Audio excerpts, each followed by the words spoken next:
Hello friends, नमस्कार। स्वागत है आप सभी का आपके अपने study platform the Navodaya classes में।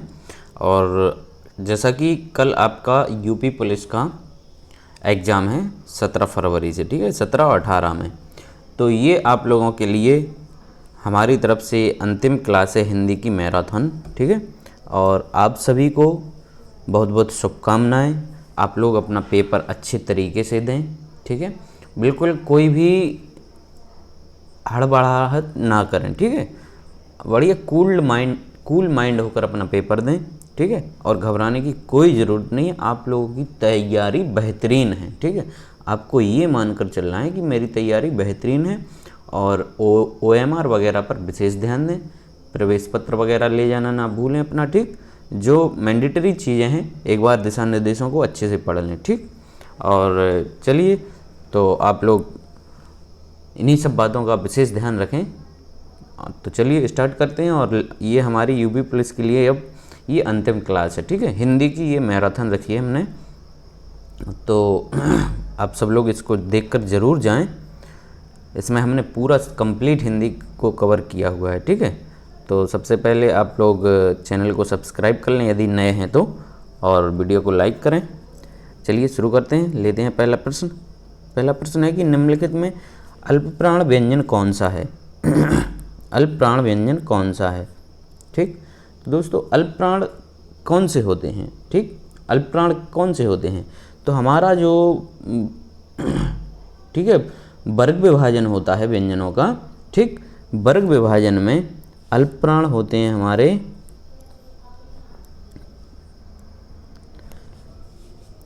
प्रत्येक वर्ग है जो प्रत्येक वर्ग का, ठीक, पहला, तीसरा, ठीक है, और पांचवा वर्ड, ठीक है। पहला, तीसरा और जो पांचवा वर्ड है, ठीक, वो क्या होते हैं? अल्पप्राण होते हैं। जैसे का वर्ग लेते हैं हम लोग, का वर्ग में का, ख, ग, घ, ण, ठीक। तो पहला यानी का, तीसरा गा और पांचवा, तो ये हो गए हमारे अल्पप्राण, ठीक। बाकी जो बचे हुए हैं, कौन कौन सा बच रहा है? हमारा बच रहा है दूसरा और चौथा वर्ड, ठीक। ये हो जाएगा महाप्राण। तो दूसरा और चौथा महाप्राण में कौन सा होगा? सेकंड और फोर्थ वाला लेटर क्या होगा? हमारा महाप्राण होगा। तो यहाँ पे होगा हमारा राइट आंसर बी। क्या होगा? राइट आंसर होगा बी। चलिए नेक्स्ट। अब होता है घोष और अघोष। यहाँ पे हमें बताना है घोष, ठीक। तो ये भी समझ लो आप कि घोष कौन से वर्ड होते हैं, घोष और अघोष, ठीक। तो घोष हमारे होते हैं प्रत्येक वर्ड का कौन कौन सा? तीसरा, चौथा और पांचवा, ये तो होंगे घोष, ठीक है। और इसके साथ साथ अंतस्थ व्यंजन या, रा, ला, वा, ठीक है, और साथ में हा, ये होंगे हमारे घोष। और अघोष में आएगा पहला, दूसरा, ठीक है, पहला वर्ड और दूसरा वर्ड, ठीक। साथ में आएंगे हमारे श, श, श, ठीक। ये हमारे ऊष्म व्यंजन। तो पहला और दूसरा, ठीक। अब हमें यहाँ बताना है घोष वर्ण। तो तीसरा, चौथा, पांचवा, ठीक। तो यहाँ पे हमारा जो तीसरा कौन सा होगा? ये है चा, छा, चा वर्ड में जा आता हमारा तीसरा, ठीक है। तो राइट आंसर यहाँ हो जाएगा ए। जा जो है वो क्या होगा? घोष वर्ण हो जाएगा। नेक्स्ट, फिर कह रहा है अर्धविवृत स्वर है। अर्धविवृत स्वर है। अच्छा, अर्धविवृत स्वर होते कौन से होते हैं? ठीक है, हम अर्धविवृत स्वर वे होते हैं जिनके उच्चारण में हमारा जो मुख द्वार होता है, मुख द्वार आधा खुलता है, ठीक है, कितना, इसलिए उसको बोलते हैं अर्ध। मुख द्वार है जो आधा खुलता है वे होते हैं अर्धविव्रत स्वर, ठीक है। जैसे कौन कौन से हैं? अ, ए, ओ और औ, ठीक। तो यहाँ पे हमारा कौन सा हो जाएगा? राइट आंसर बी, ए। नेक्स्ट फिर है कि काकल्य वर्ण कौन सा है? काकल्य वर्ण कौन सा है, ठीक। तो काकल्य ध्वनियाँ कौन सी होती हैं? जिन ध्वनियों में जिन ध्वनि के उच्चारण में मुख गुहा खुली रहती है, ठीक है, और वायु है जो बंद कंठ को खोलकर झटके से बाहर निकलती है, ठीक। जैसे इसमें हमारा हा, इसमें हमारा मुंह खुला रहेगा हा, और जो वायु है जो मुख गुहा से वो कैसी झटके से निकलती है, हा। तो राइट आंसर क्या होगा यहाँ? सी। नेक्स्ट या का उच्चारण स्थान, ठीक। या का उच्चारण स्थान क्या होगा? या। तो या का उच्चारण स्थान होता है हमारा, राइट आंसर होगा यहाँ पे डी, तालु। चलिए नेक्स्ट क्वेश्चन है कि किसी पद, उपवाक्य आदि की विशेषता दिखाने के लिए, ठीक है, किसी पद, उपवाक्य आदि की विशेषता दिखाने के लिए शब्द के नीचे एक रेखा खींचते हैं, ठीक। एक रेखा खींचते हैं, उसे क्या कहते हैं? ऑप्शन ए प्रश्नवाचक चिन्ह, बी अधोरेखा, सी कोष्ठक और डी तिर्यक रेखा। तो दोस्तों जो यहाँ राइट आंसर हो जाएगा वो है हमारा अधोरेखा, ठीक है, ठीक। किसी शब्द के नीचे उसकी क्या है, हम विशेषता दिखाते हैं, तो उसके लिए जो रेखा खींचते हैं वो होती है अधोरेखा। नेक्स्ट संज्ञा की द्विरुक्ति हो तो उनके बीच कौन सा चिन्ह रहता है, ठीक। ए अवतरण, बी योजक, सी कोष्ठक और डी निर्देशक। अच्छा, तो जहाँ संज्ञा की क्या होती है? द्विरुक्ति, मतलब दो बार प्रयोग हो, पुनरावृत्ति भी कह सकते हैं, तो वहाँ पे हम लोग प्रयोग करते हैं, राइट आंसर होगा बी योजक चिन्ह। नेक्स्ट अल्पविराम का चिन्ह है, अल्पविराम बताना है, ठीक है हमें। अल्पविराम ये होता है हमारा अर्धविराम, ये क्या है? ये है अर्धविराम, और जो कॉमा है ये है हमारा अल्पविराम। तो राइट आंसर हो जाएगा बी, ठीक। और ये हो गया पूर्ण विराम, पूर्ण विराम, ये विस्मयादि बोधक हुआ, ये विस्मयादि बोधक चिन्ह है, ठीक है, विस्मयादि बोधक। चलिए नेक्स्ट, अब है क्वेश्चन हमारा कि ये जो x करके आता है, ठीक है, या इसको क्रॉस का चिन्ह भी बोल सकते हैं, क्रॉस लग के आता है, तो कह रहा है कि रेखांकित चिन्ह कौन सा है? ये कौन सा चिन्ह है? ए लोप सूचक, बी स्थान सूचक, सी समाप्ति सूचक और डी हमारा टीका सूचक। दोस्तों ये जो है ये लोप सूचक चिन्ह है, ठीक। कौन सा है? लोप सूचक चिन्ह है। नेक्स्ट ये जो बराबर का विराम चिन्ह दिया है ये प्रयुक्त होता है, ये कह रहा है कहाँ होगा, ठीक। तो बराबर का हम जब दो लोगों के बीच में क्या करेंगे? तुलना करेंगे। क्या करेंगे? तुलना। तो ये हाँ राइट आंसर होगा हमारा बी तुल्यता सूचक। नेक्स्ट निम्न में से शुद्ध वाक्य बताइए, हमें शुद्ध वाक्य बताना है इसमें से, ठीक। निम्न में से किसकी वर्तनी शुद्ध है? उज्ज्वलन, उज्ज्वलन। तो यहाँ पे जो शुद्ध जो वर्ड है वो हमारा उज्ज्वलन कैसा लिखा जाएगा?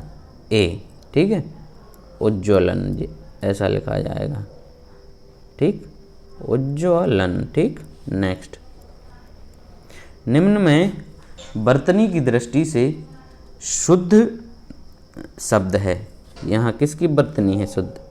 पूज्य ये गलत है, पूज्य होता है, ठीक। परीक्षण ये भी गलत है, ये ऐसा होगा परीक्षण। इसके बाद प्राण नहीं होता, प्राण होता है, और परीक्षा जो है वो है हमारा यहाँ पे शुद्ध है। राइट आंसर क्या हो गया? डी। चलिए नेक्स्ट अशुद्ध शब्द बताना है हमें इसमें, ठीक। अशुद्ध शब्द कौन सा है? तो अशुद्ध शब्द है अनसूया, ठीक है, सही लिखा है ये। ऐनक भी सही लिखा है। संकट है जो वो लिखा जाता हमारा ऐसे, ठीक है। इस पे ना नहीं आता है, ठीक है, ना नहीं आएगा, इसमें बिंदी आएगी, ठीक। तो राइट आंसर यहाँ पर हो जाएगा सी, ये अशुद्ध है।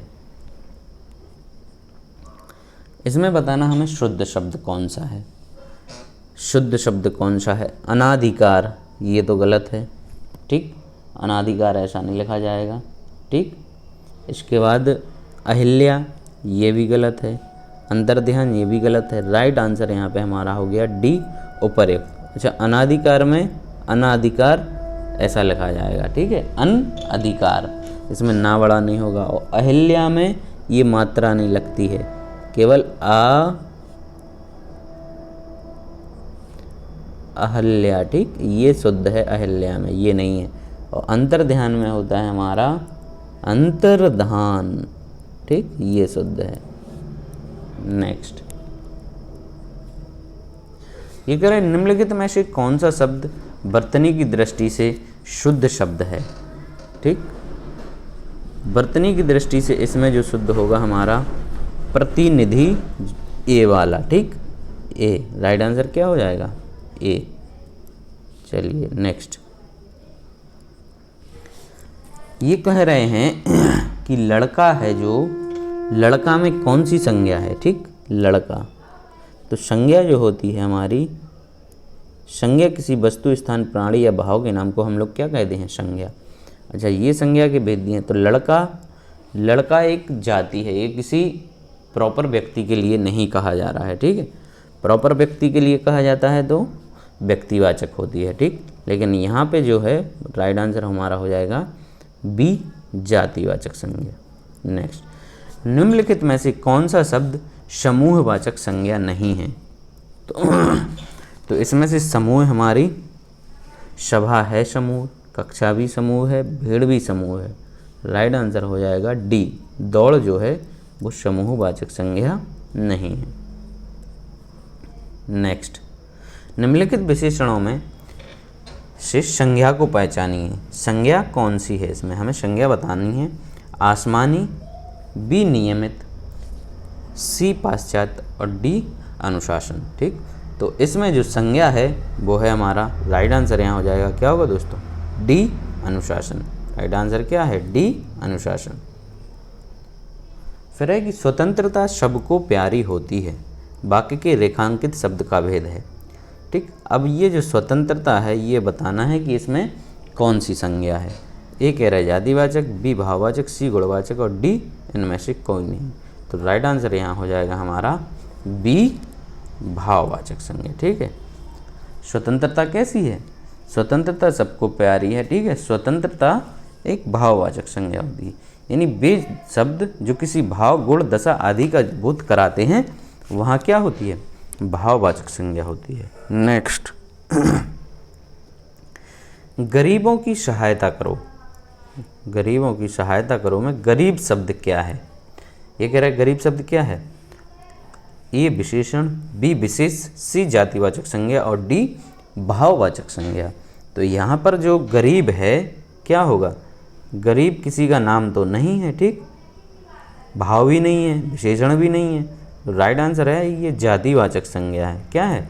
राइट आंसर यहाँ पर हो जाता है हमारा सी, जातिवाचक संज्ञा, ठीक है। गरीब क्या हो गया? जातिवाचक। नेक्स्ट, जो शब्द पूर्वापर संबंध से किसी भी संज्ञा के बदले आता है उसको क्या कहते हैं, ठीक।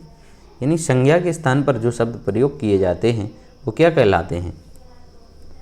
वो कहलाते हैं हमारे, राइट आंसर हो जाता है सर्वनाम, ठीक है। संज्ञा के स्थान पर हो करते हैं जो, और विशेषण संज्ञा एवं सर्वनाम की ये विशेषता बताने वाले शब्द होते हैं, ठीक है, ये विशेषता बताते हैं।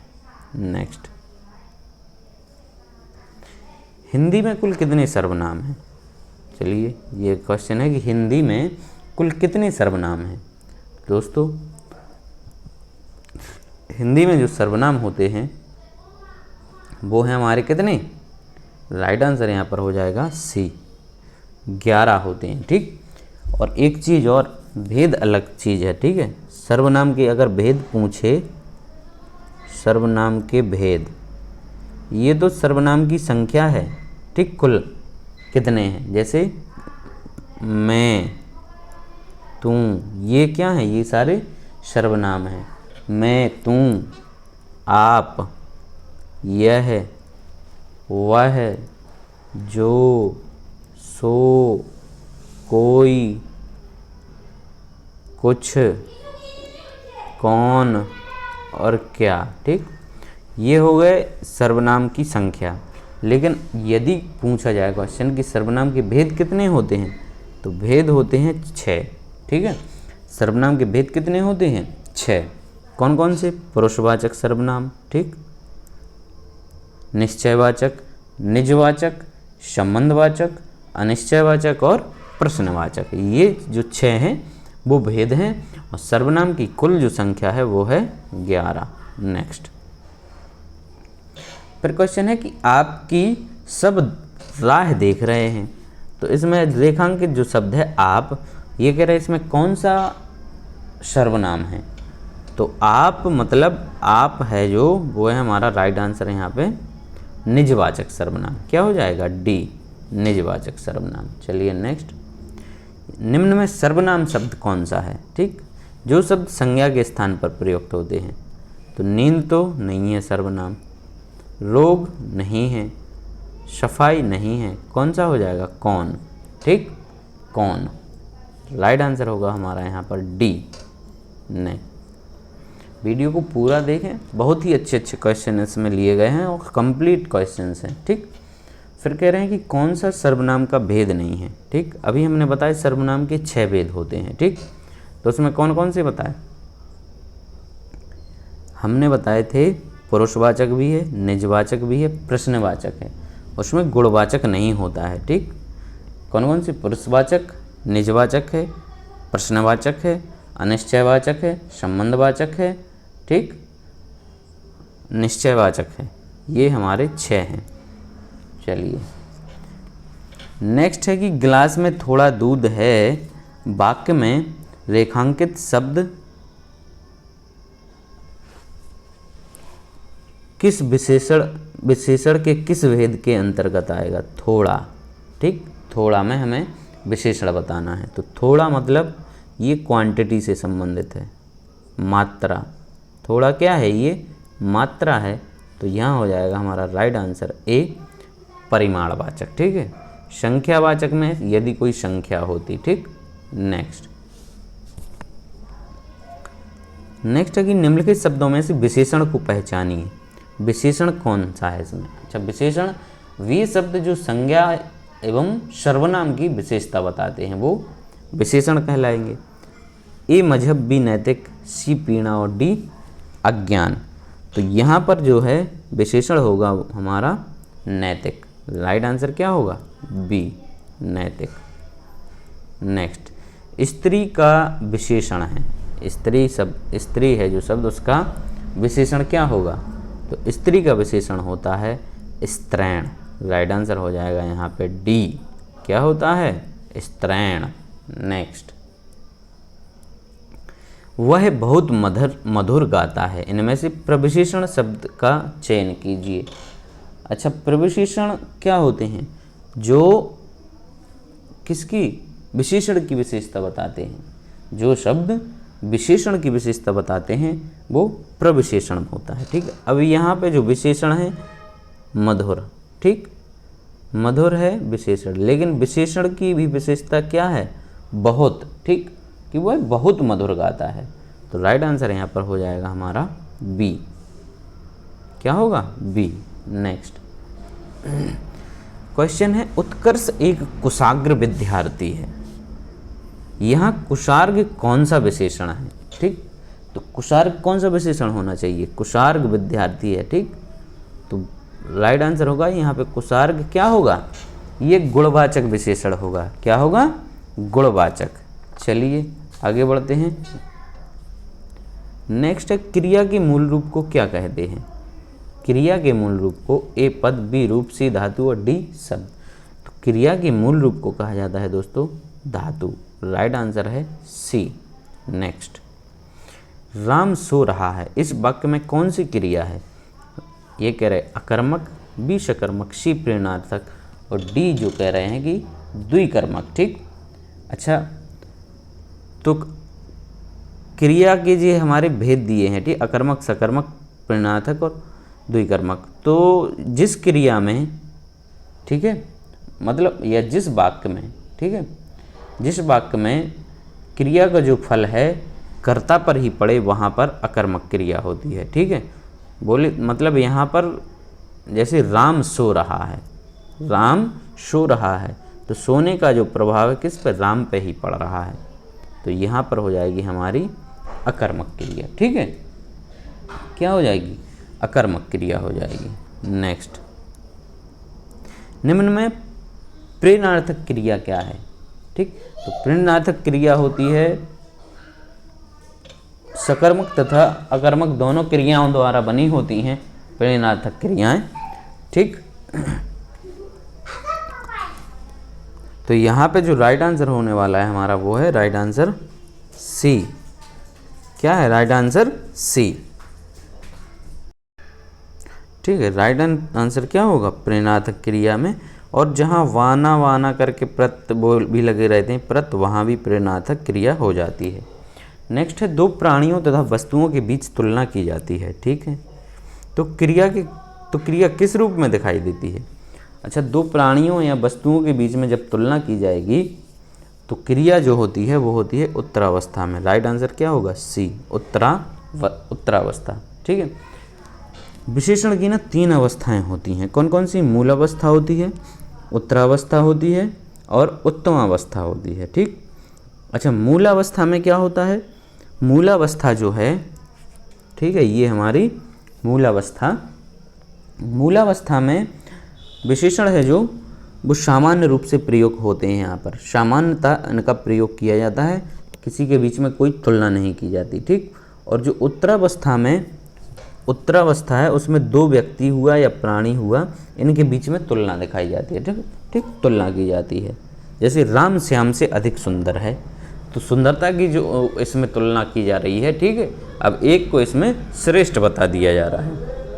इसके बाद होती है हमारी तीसरी उत्तम अवस्था। ठीक, उत्तम अवस्था में क्या होता है, इसमें 2 या 2 से अधिक वस्तुओं या व्यक्तियों की तुलना तो की जाती है। ठीक है, तुलना की जाती है। ठीक, अच्छा, इसमें एक की दूसरी सब वस्तुओं या व्यक्तियों से न्यूनता या अधिकता बताई जाती है। नेक्स्ट क्वेश्चन है, चूड़ी अच्छी थी में कौन सी क्रिया है। ए कह रहे हैं योजक, बी अधिकार द्योतक, सी औचित्य बोधक क्रिया और डी अप्रत्यक्ष क्रिया। तो चूड़ी अच्छी थी में जो क्रिया होगी हमारी वो होगी कौन सी, ए योजक क्रिया। राइट आंसर क्या हो जाएगा, ए योजक क्रिया। नेक्स्ट, रूप के अनुसार क्रिया विशेषण कितने प्रकार के होते हैं। रूप के अनुसार क्रिया विशेषण कितने प्रकार के होते हैं। तो रूप के अनुसार जो क्रिया विशेषण होते हैं वो होते हैं 3 प्रकार के। ठीक है, 3 प्रकार के। कौन कौन से, नंबर 1 ये होते हैं मूल क्रिया विशेषण, मूल क्रिया विशेषण। नंबर 2 में हो जाएंगे हमारे यौगिक क्रिया विशेषण। ठीक, यौगिक। और नंबर 3 जो होगा वो होगा हमारा स्थानीय क्रिया विशेषण। क्या होगा, स्थानीय क्रिया विशेषण। चलिए नेक्स्ट, अब कह रहे हैं कि अर्थ के अनुसार क्रिया विशेषण कितने प्रकार के होते हैं। अर्थ के अनुसार, तो अर्थ के अनुसार जो क्रिया विशेषण का प्रकार होता है 4। ठीक, कितने प्रकार के होंगे, 4 प्रकार के। कौन कौन से, नंबर 1 स्थानवाचक, कौन सा होगा, स्थानवाचक। नंबर 2 कालवाचक क्रिया विशेषण, कालवाचक क्रिया विशेषण। नंबर 3 परिमाणवाचक क्या होगा, परिमाणवाचक। नंबर 4 जो चौथा और आखिरी है वो है रीतिवाचक, रीतिवाचक क्रिया विशेषण। नेक्स्ट क्वेश्चन है कि मैं वहाँ होकर आया हूँ। वाक्य में अव्यय शब्द कौन सा है? ठीक। अच्छा, अव्यय ऐसे शब्द को कहते हैं जिसके रूप में परिवर्तन नहीं होता। ठीक है, लिंग, वचन, कारक, ठीक, परोष्ठ इत्यादि के कारण उनमें कोई परिवर्तन नहीं होता, ऐसे वर्णों को हम लोग अव्यय कहते हैं। ठीक है, तो यहाँ पर जो वो है अव्यय है वो है बी, राइट आंसर बी, वहाँ। ठीक, वहाँ। नेक्स्ट क्वेश्चन है, वह आया और मैं गया, इस वाक्य में समुच्चय बोधक शब्द बताइए। वह आया और मैं गया, तो समुच्चय बोधक क्या होगा? ठीक है, समुच्चय बोधक का मतलब होता है ये दो अव्यय हो या दो पद हो, उनको जोड़ कर रखते हैं। ठीक है, समुच्चय बोधक कहे तो इंग्लिश में हम लोगों का जो कंजक्शन होता है, ठीक है, जोड़ने वाले कंजक्शन, ठीक, वो कहलाते हैं वो ये समुच्चय बोधक हो जाएंगे। ठीक है, दो वाक्यों या उपवाक्यों को ये जोड़ कर रखते हैं, तो राइट आंसर होगा और। ठीक, सी, राइट आंसर क्या हो जाएगा यहाँ पे? सी होगा। फिर है हमारा क्वेश्चन, उसे धीरे धीरे लिखने की आदत है। ठीक, धीरे धीरे, ये क्या है? लिखना जो है यहाँ पे क्रिया हो गई। ठीक, ये तो है क्रिया। अच्छा, क्रिया की जो विशेषता बताते हैं शब्द वो कहलाते हैं क्या? क्रिया विशेषण। तो राइट आंसर हो जाएगा हमारा यहाँ पर ए, क्रिया विशेषण। चलिए आगे देखते हैं। नेक्स्ट है कि निम्नलिखित में से कौन सा शब्द स्त्रीलिंग है? हमें स्त्रीलिंग शब्द बताना है इसमें। तो देश ये पुल्लिंग है, ये स्त्रीलिंग नहीं है। नगर भी पुल्लिंग है, द्वीप भी पुल्लिंग है, यहाँ पे स्त्रीलिंग होगा हमारा झील।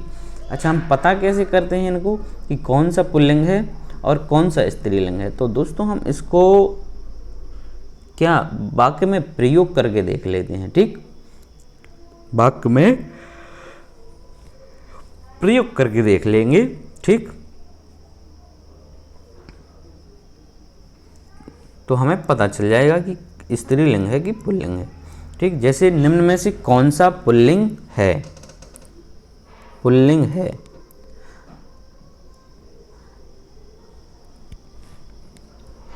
ए दया, बी माया, सी भाषा और डी आभार। तो हमें पुल्लिंग बताना है। दया है ये स्त्रीलिंग है, माया भी स्त्रीलिंग है और भाषा भी स्त्रीलिंग है। ठीक है, तो पुल्लिंग हो जाएगा हमारा राइट आंसर यहाँ पे डी आभार। क्या होगा? डी आभार। निम्न में पुल्लिंग शब्द कौन सा है? पुल्लिंग बताना है हमें। क्षमा है जो स्त्रीलिंग है। ठीक है, क्षमा क्या हो जाएगा? ये हो जाएगा स्त्रीलिंग। इसके बाद घटना, ये भी स्त्रीलिंग हो जाएगा। क्षेत्र, ठीक है, क्षेत्र क्या होगा? ये हो जाएगा पुल्लिंग। वह मेरा क्षेत्र है, वह मेरा, ठीक, क्षेत्र है, मेरी तो होगा नहीं। ठीक है, तो क्या हो जाएगा? ये पुल्लिंग हो जाएगा। नेक्स्ट, स्त्रीलिंग शब्द है। अब हमें स्त्रीलिंग बताना है इसमें। ऑप्शन ए कह रहे हैं कि सलाद। सलाद जो है पुल्लिंग है। सनक, यहाँ पे राइट आंसर होने वाला हमारा बी, सनक। नेक्स्ट, फिर है कि मनगढ़ंत में लिंग बताना है हमें। मनगढ़ंत में लिंग बताइए कौन सा है? तो मनगढ़ंत जो है वो एक उभयलिंगी है। ठीक है, मनगढ़ंत क्या है? मनगढ़ंत एक विशेषण है। ठीक, जो, ठीक है, जो मतलब ये जिसके भी साथ प्रयोग होता है उसी का लिंग धारण कर लेता है। ठीक, तो ये कौन सा हो गया? उभयलिंगी। Right answer C. Next, next question है हमारा, ये कह रहा है कि निम्नलिखित में से कौन सा वाक्य पूर्ण भूतकाल का है? पूर्ण भूतकाल का। अच्छा, पूर्ण भूतकाल का मतलब, पूर्ण भूतकाल मतलब वाक्य पूरी तरह से समाप्त, यानी समाप्त हुए भी काफ़ी समय बीत गया हो, वो आएगा हमारा पूर्ण भूतकाल में। ठीक है, जिसमें अच्छा, काल क्या है? ये क्रिया के बारे में बताते हैं कि क्रिया कब हुई। ठीक, तो पूर्ण भूतकाल वो होगा जिससे क्रिया की समाप्ति के जो समय है, ठीक है, क्रिया की समाप्ति का समय हमें पता चल जाता है कि क्रिया जो है वो काफ़ी पहले हो चुकी है। ठीक है, काफ़ी पहले पूर्ण हो चुकी है और जिसका हमें स्पष्ट रूप से पता चले। ठीक, तो यहाँ पे जो है वे गए, यहाँ तो पता नहीं चल रहा। वे खा रहे थे, मतलब क्रिया कंप्लीट नहीं हुई है यहाँ पे। वे आए थे, ये जो है राइट आंसर हो जाएगा सी। यहाँ पे जो वे आए थे, हमें पता चल रहा है कि क्रिया कंप्लीट यहाँ पर हो चुकी है और काफ़ी समय बीत चुका है। वे आए थे। नेक्स्ट, निम्नलिखित वाक्यों में भविष्य काल को पहचानिए। ठीक, तो गा गी गे ये जो शब्द आते हैं वो भविष्य काल वाले हैं। ठीक है, तो राइट आंसर है यहाँ पे मैं कल घूमने जाऊंगी, क्या हो जाएगा सी, मैं कल घूमने जाऊंगी। नेक्स्ट, निम्न में वर्तमान काल का उदाहरण, तो है होगा जहाँ हा ही है, ये सब क्या होंगे? वर्तमान काल के होंगे। था गा ये भविष्य हो गया, था ये भूत हो गया, ये भी भूत हो गया। राइट आंसर यहाँ पर हो जाएगा सी, वर्तमान काल। वह जाता है। फिर है निम्नलिखित में कौन सा वाक्य कर्तवाच्य है? ठीक है, कर्तवाच्य। तो वाच्य कितने प्रकार के हैं? हमारे वाच्य जो होते हैं वो 3 प्रकार के होते हैं। कर्तवाच्य, ठीक है, कर्मवाच्य और तीसरा होता है भाववाच्य। ठीक, ये जो हैं ये वाच्य के प्रकार हैं। अच्छा, कर्तवाच्य में, कर्तवाच्य का हमें पता कैसे चलता है? जिस वाक्य में कर्ता की प्रधानता का बोध हो वहाँ पर होता है कृतवाच्य। ठीक, और जिस वाक्य में, ठीक, कर्म की प्रधानता हो, जिस वाक्य में कर्म की प्रधानता हो वहाँ पर होगा हमारा कर्मवाच्य। ठीक है,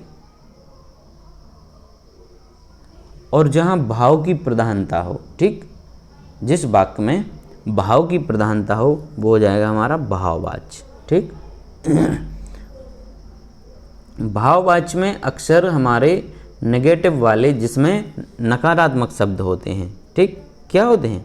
नकारात्मक शब्द, जैसे मुझसे उठा नहीं जाता। ठीक, तो नहीं शब्द आ गया तो ये ऐसे में भाववाच्य हो जाएगा।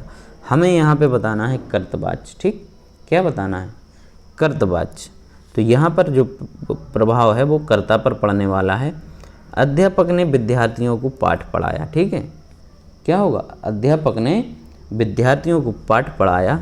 यहाँ पे कर्ता है जो, ठीक है, उसी की प्रधानता की, उसी का प्रधानता की यहाँ पे बोध हो रहा है। नेक्स्ट, कर्मवाच्य वाला बताना है हमें। ठीक है, यहाँ पे कर्मवाच्य में क्या होता है? कर्म की प्रधानता होती है। ऐसा कहते हैं कि तुम लिख नहीं सकते, बिल्ली के हाथों चूहा मारा गया, उसे सब कुछ बता दें। तो कर्म मतलब बिल्ली के काय के हाथों के द्वारा। ठीक है, तो यहाँ पर हो गया हमारा राइट आंसर सी। नेक्स्ट, निम्न में भाववाच्य। ठीक, तो भाव में हमने बताया था जहाँ नकारात्मक वर्ड हो और भाव हो। यहाँ आ गया नहीं सब, मोहन से बैठा नहीं जाता, तो यहाँ पर हो जाएगा हमारा भाववाच्य। ठीक है, क्या हो जाएगा? भाववाच्य। नेक्स्ट, पर किस कारक का उपसर्ग है? पर। ठीक, तो मैं और पर, जो मैं पर होता है हमारा वो होता है अधिकरण का। ठीक, संबंध का होगा का की के। क्या होता है? संबंध का जो होगा वो होगा का की के। ठीक, ये हो जाएगा काय के, ये संबंध के। रा री रे भी होता है, और रा री रे। अच्छा, संप्रदान के कौन से होते हैं? संप्रदान का होता है को और के लिए। ठीक, अपादान होता है हमारा, अपादान होता है ये अलग होने की स्थिति में, अलगाव के संबंध में होता है यहाँ पे से, अलगाव के संबंध में। ठीक है, अलगाव के संबंध में से होता है जहाँ पर, वहाँ पे हमारा होगा अपादान। ठीक, अधिकरण का मैं पर हो ही गया। जिन शब्दों का प्रयोग वाक्य को श्रव्य भावार्थ और बल प्रदान करने के लिए होता है लेकिन वे वाक्य के अंग नहीं होते, क्या कहलाते हैं? ठीक, भावार्थ और बल प्रदान करने के लिए, तो भावार्थ और बल प्रदान करने के लिए होते हैं, वो होते हमारे राइट आंसर हो जाएगा निपात। ठीक है, क्या होगा? निपात। जैसे भी, तो, ठीक, तक, ही हो गया, या केवल। यहाँ पे क्या है? यहाँ पर बल प्रदान। जैसे अगर हमने सेंटेंस बोला केवल मैं ही बाहर जाऊँगा, ठीक है, केवल, तो क्या हो गया? ये यहाँ पर एक बलपूर्वक कहा जा रहा कि मैं ही जाऊँगा, तो ऐसे शब्द ये होते हैं निपात। नेक्स्ट, शे अलगाव किस विभक्ति का बोधक चिन्ह है? अभी हमने बता दिया शे। ठीक, वैसे तो होता है कर्ता ने कर्म को करण से, ठीक, करण का होता है, लेकिन अलगाव की जो जब बात आती है तो वहाँ पर हो जाता है हमारा अपादान। ठीक, अलग होने के संबंध में, तो यहाँ पर जो राइट आंसर होगा वो डी हो जाएगा। फिर है माता पिता अपने बच्चों के लिए कड़ी मेहनत करते हैं। ये कह रहे रेखांकित शब्द क्या है? तो कड़ी के लिए बच्चों के लिए कौन कैसा शब्द है? तो ये है हमारा राइट आंसर हो जाएगा यहाँ पे बी, परसर्ग। ठीक है, परसर्ग होते क्या हैं? परसर्ग हैं वे अक्षर होते हैं जो किसी धातु या मूल रूप के अंत में लगकर उसके अर्थ में कोई विशेषता ला देते हैं। ठीक है, ये हमारे परसर्ग कहलाते हैं। ठीक, नेक्स्ट,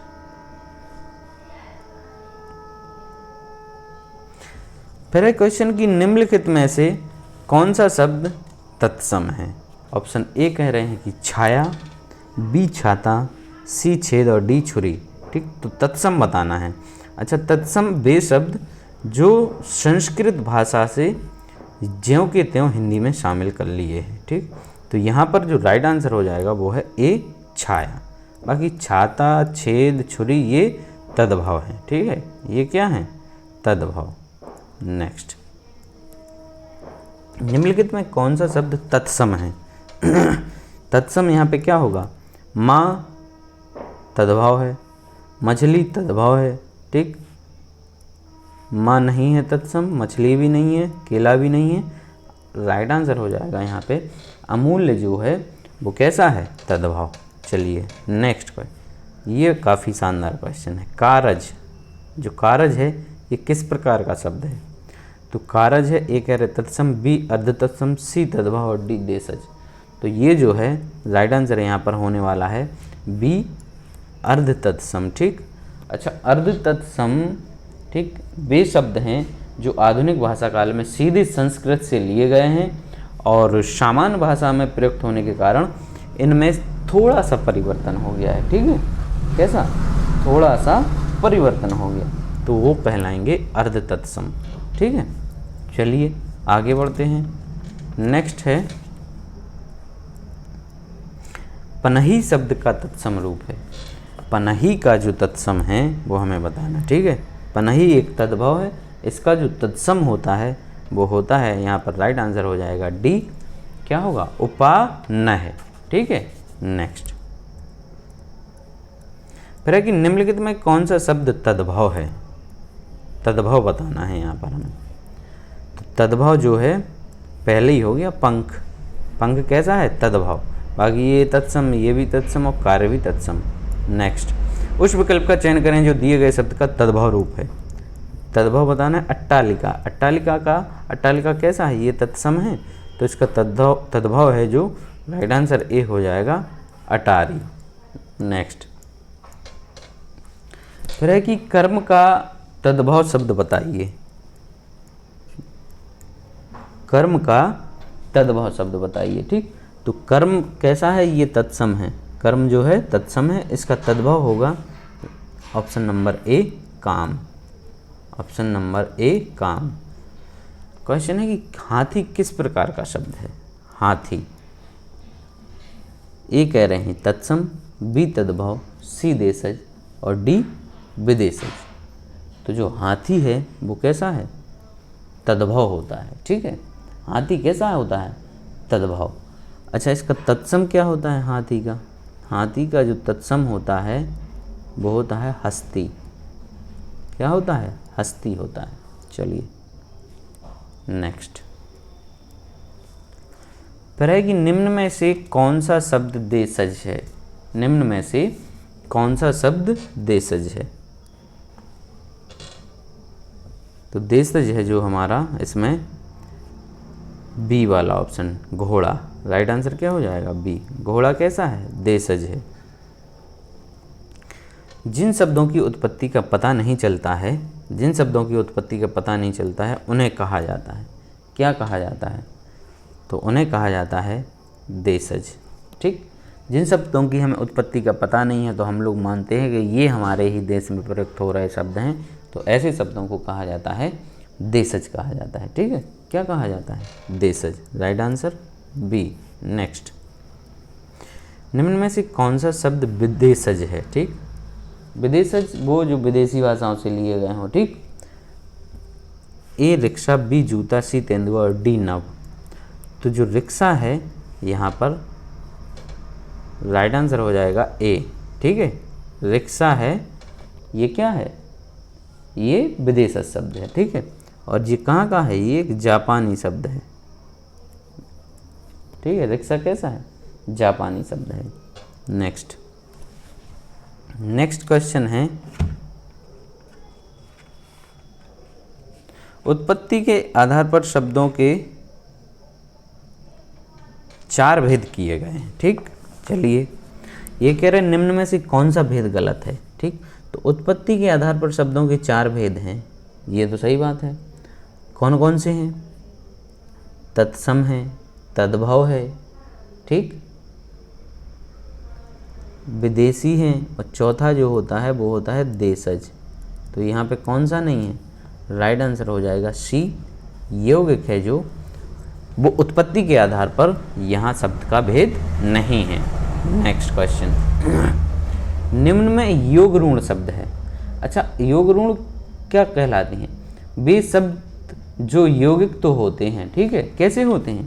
यौगिक होते हैं, परंतु उनका जो अर्थ है, ठीक है, अर्थ है वो ऋण अर्थात विशेष हो जाता है। कैसा? विशेष हो जाता है। ऐसे शब्दों को हम योग ऋण कहते हैं। ठीक, जैसे यहाँ पर जो ऑप्शन दिया गया है हमारा बी, जलज। ठीक, जलज क्या है? ये योग ऋण है। ठीक, जलज का मतलब होता है जल में उत्पन्न होने वाला। ठीक, जल में उत्पन्न होने वाला, अर्थ क्या हो जाएगा इसका? कमल। ठीक, नेक्स्ट, निम्नलिखित में से विकारी शब्द कौन से होते हैं? ठीक, तो विकारी शब्द क्या कहलाते हैं पहले तो हम ये समझते हैं। तो विकारी शब्द वे शब्द, ठीक है, जिन शब्दों का रूप परिवर्तन होता रहता है। ठीक, जिन शब्दों का रूप परिवर्तन होता रहता है वो विकारी शब्द कहलाते हैं। जैसे कुत्ता, कुत्ता को क्या क्या लिख सकते? कुत्ते भी लिख सकते, कुत्तों भी लिख सकते। तो ये इसका रूप परिवर्तन हो रहा, मतलब ये कैसा शब्द है? वो विकारी कहलाएगा। ठीक, लेकिन यहाँ जो है आज है, आज को आज ही लिखा जाएगा, इसका रूप परिवर्तन नहीं होगा। लड़का है जो इसका रूप परिवर्तन हो सकता है। लड़का को जो अपन लड़के भी लिख सकते हैं, लड़कों भी लिख सकते हैं। तो राइट आंसर यहाँ पर हो जाएगा बी। नेक्स्ट, शंकर शब्द। शंकर शब्द का अर्थ क्या होता है? शंकर शब्द का जो अर्थ होता है दो भाषाओं के शब्दों से मिलकर बना शब्द। ठीक है, दो भाषाओं के शब्दों से मिलकर जो शब्द बनता है वो शंकर शब्द कहलाता है। ठीक, नेक्स्ट, अगला है प्रयोग के आधार पर। प्रयोग के आधार पर शब्द कितने प्रकार के होते हैं? प्रयोग के आधार पर, तो प्रयोग के आधार पर जो शब्द हैं वो होते हैं हमारे कितने? 2 होते हैं। ठीक, कौन कौन से? विकारी शब्द और दूसरे होते हैं अविकारी शब्द। प्रयोग के आधार पर, विकारी और अविकारी। नेक्स्ट, भाव कह रहे हैं कि भाव का हमें यहाँ आशय बताना है। ठीक, तो भाव का आशय यहाँ पर क्या नहीं है ये होना चाहिए। तो भाव मतलब दर को भी कहते हैं भाव, ठीक है, विचार भी भाव हैं, और भाव मतलब इसका अभिप्राय क्या है। तो यहाँ पे जो अलग है, ठीक है, इन सब में भिन्न है वो है भवन। तो राइट आंसर यहाँ पर होने वाला है हमारा ए। नेक्स्ट क्वेश्चन है कि बलय शब्द का अर्थ चिन्हित कीजिए। बलय का अर्थ क्या होता है? बलय का अर्थ होता है, ये कह रहे वृक्ष की छाल, बी गोलाकार घेरा, सी मृगछाल और डी आवरण। तो जो बलय का अर्थ होगा राइट आंसर हो जाएगा बी गोलाकार घेरा। क्या हो जाएगा यहाँ पे? गोलाकार घेरा। नेक्स्ट है, धोखे भरे आधुनिक समाज में की प्रवृत्ति दिन प्रतिदिन बढ़ती जा रही है। तो यहाँ पर राइट आंसर होगा बी प्रवंचन। धोखे भरे आधुनिक समाज में प्रवंचन की जो प्रवृत्ति है दिन प्रतिदिन बढ़ती जा रही है। नेक्स्ट पर है कि दुरात्मा में कौन सा उपसर्ग है? दुरात्मा में कौन सा उपसर्ग है? तो यहाँ पर उपसर्ग जो है वो है सी दुर। ठीक है, दुर्ग, दुर है, दुर। नेक्स्ट, संग्राम में उपसर्ग बताइए। संग्राम में क्या बताना है हमें? उपसर्ग बताना है।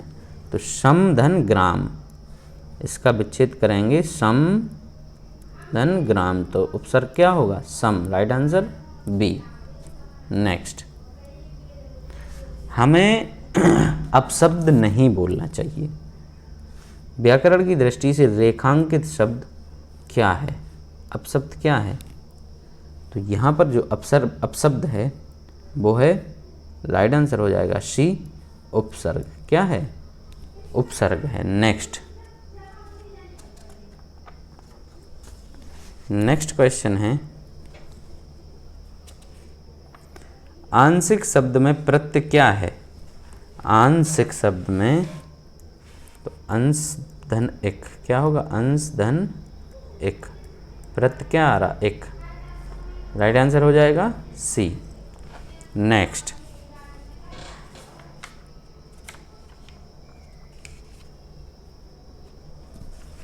निम्नलिखित में से असंगत विलोम शब्द युग्म कौन सा है? असंगत विलोम शब्द युग्म, घात का जो है प्रतिघात होता है, ये सही है। प्रसारण का संकुचन होता है, ये भी सही है। खग का मृग होता है, ये भी सही है। लेकिन शाश्वत का सदैव है, ये नहीं होता है। ठीक, शाश्वत का क्या होता है? शाश्वत का सदैव नहीं होता है। ठीक, शाश्वत का जो विलोम होता है वो होता है नश्वर। ठीक, क्या होता है? शाश्वत का होता है नश्वर। तो यहाँ पर राइट आंसर हो जाएगा सी। नेक्स्ट क्वेश्चन है, ऋजु का विलोम, ऋजु का बताना है। तो ऋजु का जो विलोम होता है वो होता है क्या?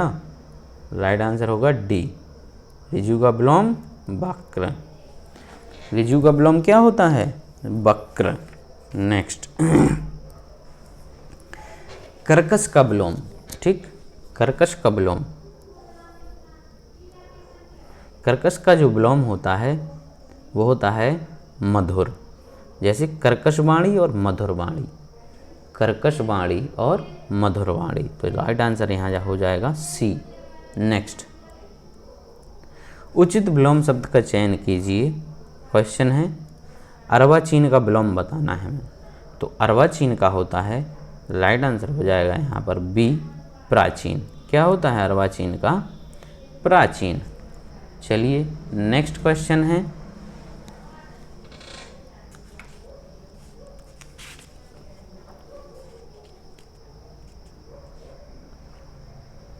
क्वेश्चन है, निम्नलिखित में से विचित्र का पर्यायवाची बताना है। विचित्र, तो विचित्र का विरुद्ध नहीं होगा, प्रतिकूल भी नहीं होगा, विपरीत भी नहीं होगा।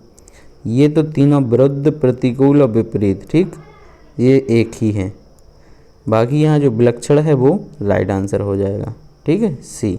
नेक्स्ट, कौन सा शब्द अनीक का पर्यायवाची है? ठीक, तो अनीक का जो पर्यायवाची है वो है हमारा यहाँ पर राइट आंसर बी, सेना। कौन सा? बी, सेना। नेक्स्ट,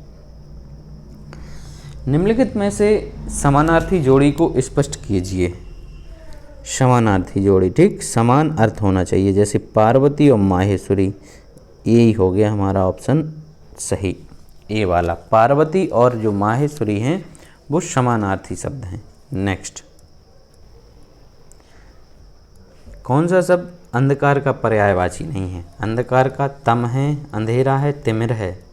अमावस्या जो है वो अंधकार का पर्यायवाची नहीं है, ठीक है। अमावस्या क्या है? अंधकार का पर्यायवाची नहीं है। आगे बढ़ते हैं। फिर है कि अंश और अंश शब्द युग्म का सही अर्थ बताना है, ठीक। अंश, ये अंश हो गया हिस्सा, और इस अंश का जो अर्थ होता है उसका अर्थ होता है कंधा, तो राइट आंसर हो जाएगा यहाँ पे हमारा बी। कौन सा होगा? बी। नेक्स्ट, युग्म शब्द की कौन सी जोड़ी सही है?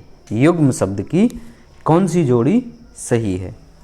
न्याय, विलोम अन्याय हो गया, धरा, पृथ्वी, अचल और अचला, मान अपमान, तो हमारी जो यहाँ पे राइट आंसर हो गया सी, अचल और अचला, ठीक है। अचल का अर्थ होता है क्या है? अचल का अर्थ होता है स्थिर, और अचला का अर्थ होता है पृथ्वी, ठीक है। अचला का क्या होता है? पृथ्वी। फिर है दिन, दिन का मतलब दिवस और दीन का मतलब गरीब, तो यही हो जाएगा हमारा ऑप्शन नंबर ए। दिन और दीन शब्द का जो सही अर्थ होगा वो होगा हमारा दिवस और गरीब। फिर है शकल और शकल, शकल ये वाला शकल और ये वाला, तो शकल मतलब शकल, शकल विश्व में या सकल घरेलू उत्पाद, तो इसका मतलब होता है संपूर्ण, और ये शक्ल हो गया अंश, तो राइट आंसर हो जाएगा हमारा सी।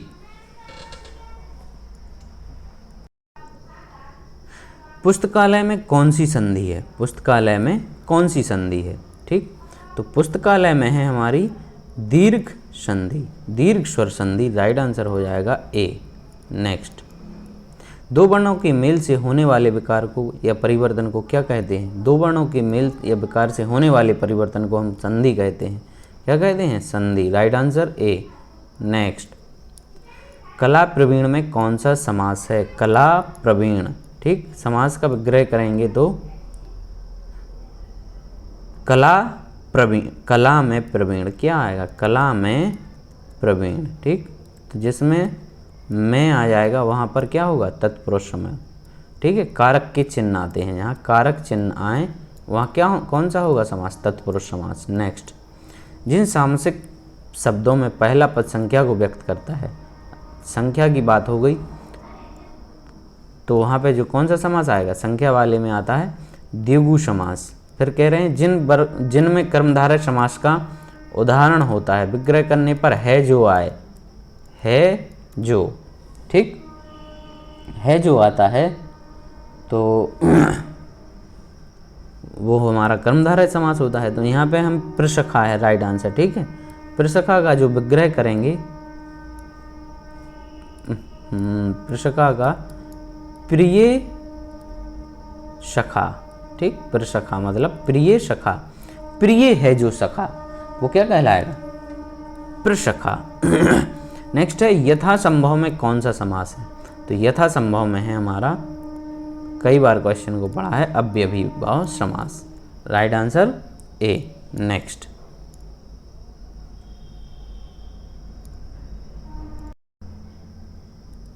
ये कह रहे हैं कि सतसई शब्द में सत समास का भेद बताइए। सतसई में कौन सा होगा? सतसई, ये संख्यावाचक शब्द है, ठीक, सतसई, सतसई मतलब होता है 700, 700, संख्यावाची होगा द्विगु हो जाएगा, द्विगु समास, राइट आंसर बी, द्विगु समास। नेक्स्ट, श्रृंगार रस का स्थायी भाव क्या होता है? ए रति, बी क्रोध, सी हास और डी विस्मय। तो जो श्रृंगार रस का स्थायी भाव होता है वो होता है, हमारा राइट आंसर होगा यहाँ पे ए रति। क्या होगा? राइट आंसर हो जाएगा हमारा ए रति।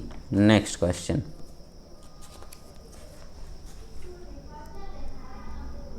किस भाव की परिपक्व अवस्था को रस कहा जाता है? किस भाव की परिपक्व अवस्था को रस कहा जाता है? तो दोस्तों राइट आंसर यहाँ पर हमारा होने वाला है डी स्थायी भाव। स्थायी भाव की परिपक्व अवस्था को रस कहते हैं। ठीक है। नेक्स्ट क्वेश्चन, अमरस क्या है? अमरस क्या है? अमरस एक संचारी भाव है। राइट आंसर क्या हो जाएगा? बी। अमरस क्या है? एक अमरस जो है वो एक संचारी भाव है। नेक्स्ट,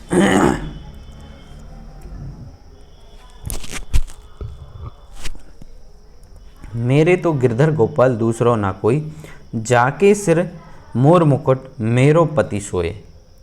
ठीक है, यहाँ कौन सा रस है? तो यहाँ पर है श्रृंगार रस। ठीक, कौन सा है? श्रृंगार रस।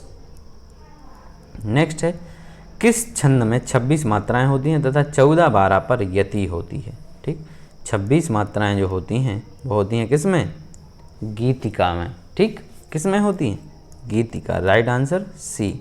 नेक्स्ट, चौपाई के प्रत्येक चरण में कितनी मात्राएं होती हैं? चौपाई के प्रत्येक चरण में होती हैं, राइट आंसर होगा हमारा सी, 16 मात्राएं। ठीक है, कितनी होती हैं? 16 मात्राएं होती हैं। नेक्स्ट क्वेश्चन, छंद पढ़ते समय आने वाले विराम को क्या कहते हैं? छंद पढ़ते समय जो आने वाला विराम होता है उसको कहते हैं हम यति। राइट आंसर होगा बी। क्या होगा? बी, यति। फिर जब किसी सामान्य बात का विशेष बात से तथा विशेष बात का सामान्य बात से समर्थन किया जाए वहाँ कौन सा अलंकार होता है? तो वहाँ होता है सामान्य बात का विशेष से और विशेष का सामान्य से, ठीक, समर्थन किया जाता है तो अर्थांतर न्यास होता है। राइट आंसर होगा सी।